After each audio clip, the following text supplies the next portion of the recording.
kasi yung itak niyo ako.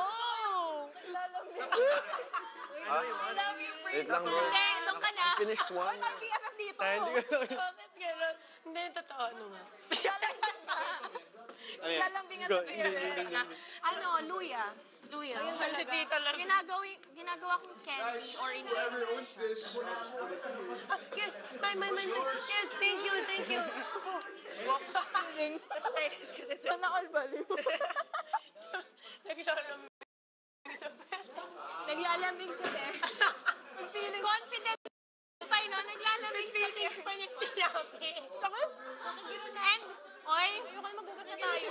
tinake advantage niya yung vulnerability ko. Sorry. Ay, sige, ano tayo? Parang nakakatawa. Most embarrassing moment. Tanungin mo siya, most embarrassing moments. Yung sinabi niyang naglalambing. Grabe. Yes, baby, ba ano nga ng chair? Most embarrassing. Kaninong belt yan, te? Hiyang-hiya ka.